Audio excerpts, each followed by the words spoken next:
Number 5 is praying with vows and sacrifices. When you are not just praying, but you have matched a vow or a sacrifice to the prayer. You have prayed, you haven't seen result yet. You decided to add the vow. You decided to add the sacrifice. Vows and sacrifices, they intensify the effect of prayer. Vows and sacrifices. Psalm 50 verse 5 and verse 14 and 15. Psalm 50 verse 5, 14 and 15. He said, gather my saints together unto me, those that have made a covenant with me by sacrifice. Verse 14 said, offer unto God thanksgiving and pay thy vows unto the Most High. Then what will happen? And call upon me in the day of trouble. I will deliver thee, and thou shalt glorify me. Vows. What is a vow? The vow is what you intend to give or do for God. Give or do to or for God when your prayer is answered. What you intend to do or give. What you intend to give or do to or for God when your prayer is answered. I will give this to God if God does this for me. I will do this for God if God does that for me. That is a vow.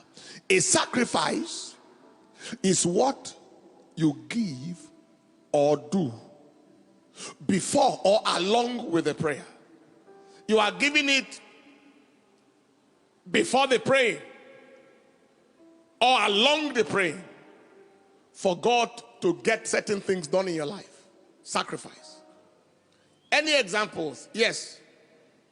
Hannah, in 1 Samuel chapter 1 verse 11, Hannah made a vow. 1 Samuel 1:11, and she vowed a vow and said, O Lord of hosts, if thou will indeed look on the affliction of thine handmaid and remember me, and will not forget thine handmaid, but will give unto thy handmaid a man child, then I will give him unto the Lord all the days of his life. That was a vow. God answered and she obeyed. The challenge is that most people make a vow and God knows they won't fulfill the vow, so God just leaves them. 1 Samuel chapter 7 verse 9 to 10, we see the example of a sacrifice. Samuel was in the middle of a battle, and Samuel took a sucking lamb and offered it for a burnt offering holy unto the Lord. And Samuel cried unto the Lord for Israel along with the sacrifice, and the Lord heard him. And as Samuel was offering up the burnt offering, the Philistines drew near to battle against Israel, but the Lord thundered with a great thunder on that day upon the Philistines and discomfited them, and they were smitten before Israel. Somebody say aloud, amen. In the course of this construction, we offered sacrifices. There was a ministry that had a campground. In fact, before the construction, before we got our campground of this place, we roofed a big expanse for a ministry that had no ability to roof theirs. And God ushered us into this place. Ora Roberts, at the age of 75, was diagnosed with massive heart disease, terminal condition, ischemic heart disease. I mean, it was quarter to go, and he told his wife, "Empty my account, give it to God. Tell him I don't want to die yet."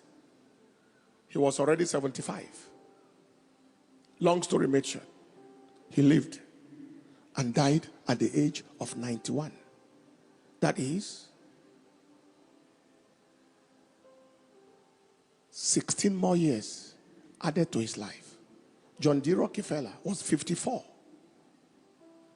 when he had terminal cancer, he divided his takes into two and gave it out in sacrifice. He lived for 42 more years, or 40, how many more years after that? It's the power of sacrifice.